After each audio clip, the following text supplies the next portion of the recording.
Saat ini kita akan belajar bagaimana bekerja dengan software ini. Baik, sekarang kita masuk ke materi bagaimana bekerja dengan elemen-elemen yang telah disediakan oleh EKTS. Elemen-elemen yang disediakan oleh EKTS dapat teman-teman membuka di menu library-nya ya. Jika tampilan ini tidak ada, bisa klik logo atau icon library. Tinggal diklik maka dia akan muncul. Nah, di sini adalah elemen-elemen daripada AC power supply. Apa saja? Ada 3-phase supply, ada L1, L2, L3 dan netral. Untuk komponennya apa saja? Di sini sudah banyak tersedia. Terus untuk induksi atau motor induksi, ada yang bentuk single pass, induktor motor, ada yang single pass induksi motor with centrifugal switch, ada star delta connectible 3-phase induction motor dan 3-phase induction motor. Terus untuk di sistem apa saja, ada elevator, ada gate system 1 dan gate system 2. Nah, kita akan bekerja dengan elemen-elemen ini pada EKTS. Setelah elemen-elemen teman-teman buka, tinggal diklik ini tanda tambah, logo tanda tambah, jadi dia akan lebih melebar. Baik, kita langsung coba. Saya harap teman-teman sudah masuk di file baru ya, di new file ya, masuk di new file, kemudian kita coba kontaktor. Nah, di sini jadi ketika teman-teman klik salah satu elemen ini, maka dia akan memunculkan berupa simbol. Ini juga yang paling penting untuk teman-teman ketahui, bahwa ya mengenal tipe-tipe simbol itu berarti teman-teman juga akan lebih menguasai membaca rangkaian nantinya. Membaca rangkaian itu mewajibkan untuk teman-teman bisa mengetahui jenis-jenis simbol daripada komponen-komponen elektronika atau komponen-komponen listrikan nantinya. Terus bagaimana cara mengambil salah satu komponen ini dan menempatkan di lembar kerja teman-teman? Bisa teman-teman klik 2 kali di kontaktor, klik kiri ya. Klik kiri, kemudian maka dia akan muncul di lembar file EKTS. Nah, di sini ada simbol kontaktor. Setelah teman-teman memindahkan elemen daripada simbol kontaktor, bagaimana cara melabelinya atau memberi nama daripada simbol ini? Bisa teman-teman langsung klik di atasnya, klik 2 kali ya. Klik kiri, klik 2 kali. Nah, maka akan seperti ini. Teman-teman bisa langsung berikan dia nama atau melabelingnya. Saya beri nama dia K1 atau kontaktor motor 1. Kemudian di enter. Nah, di sini sudah muncul kontaktor motor 1.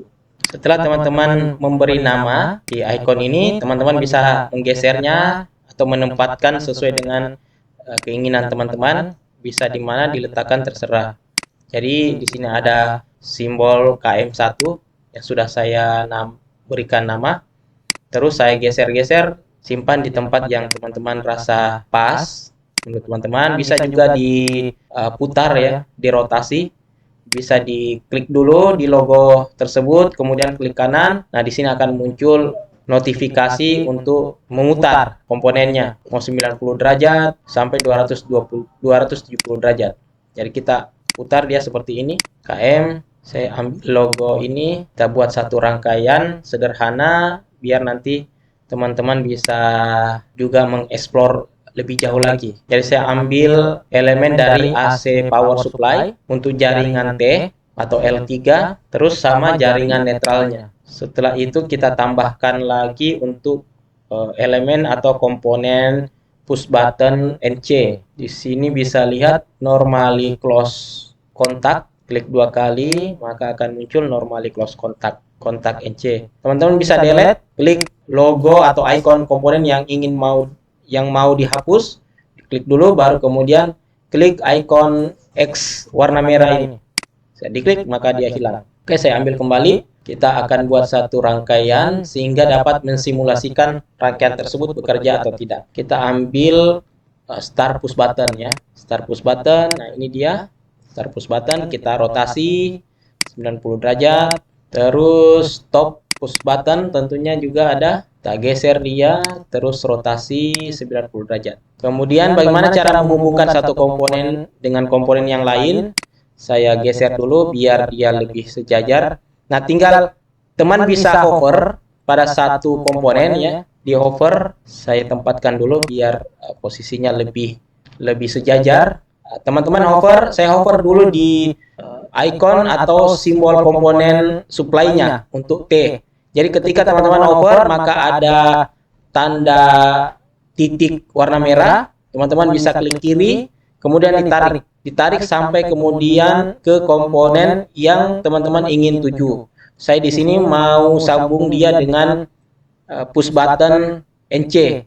Nah, teman-teman bisa hover terlebih dahulu, kemudian klik, dan di drop ke simbol push button NC. Nah, ini sudah tersambung. Teman-teman bisa sesuaikan biar tegak lurus garisnya agar lebih kelihatan rapi saja sebenarnya. Nah, saya beri nama dia tombol start, tombol stop.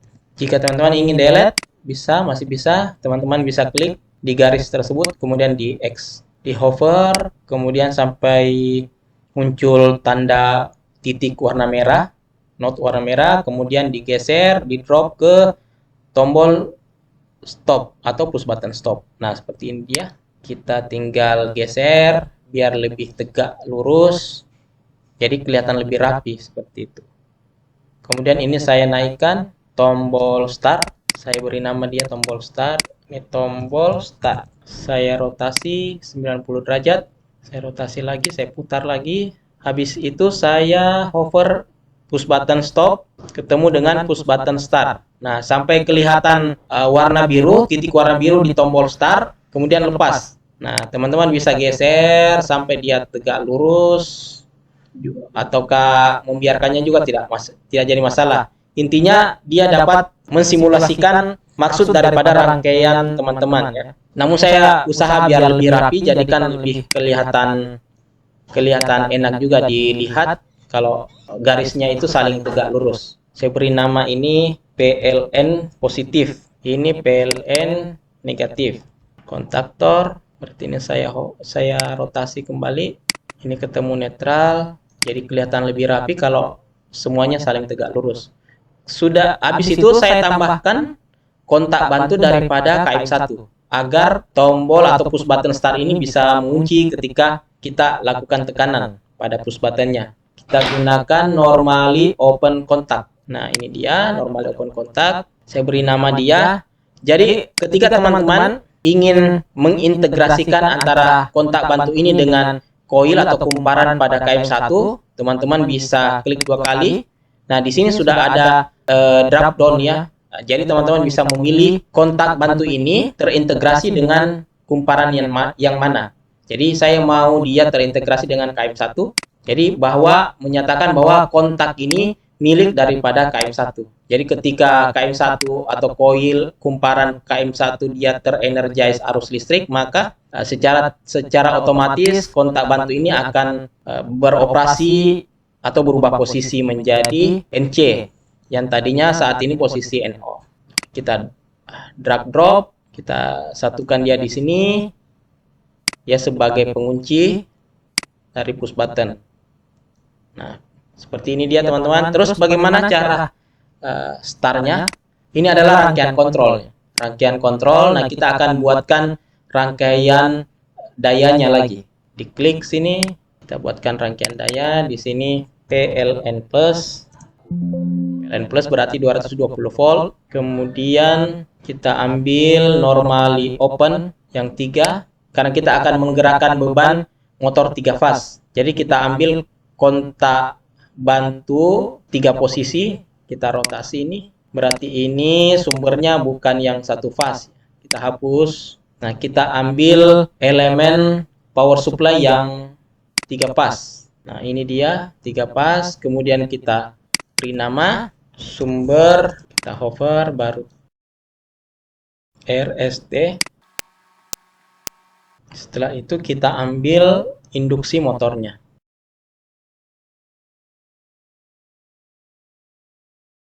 KM1. Baik, ini adalah rangkaian kontrol dari rangkaian kita ya. Jadi saya buat dia rangkaian listrik untuk direct online. Dan ini adalah rangkaian kontrol dan ini adalah rangkaian dayanya. Jadi bagaimana cara mensimulasikan bahwa rangkaian kita ini sudah sesuai dengan yang kita inginkan? Kita bisa langsung ke menu bar, kemudian klik icon warna hijau run, diklik, kemudian kita ke rangkaian kontrolnya. Nah, rangkaian kontrolnya ini kita tombol start, kita tekan tombol push button start.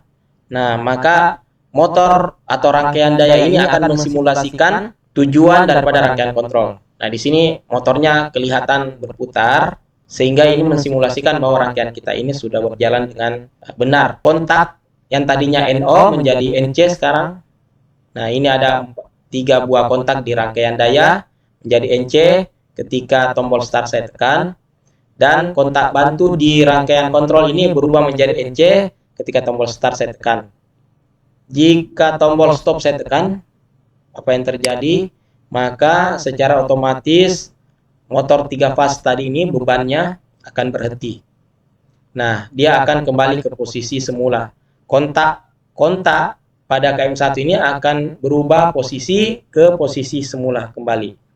Nah, seperti itu ya, kurang lebih cara mensimulasikan rangkaian teman-teman ini pada software EKTS.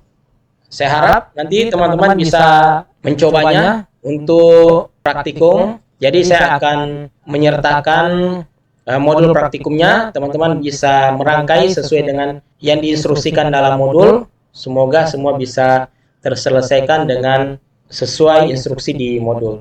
Oke, saya rasa demikian.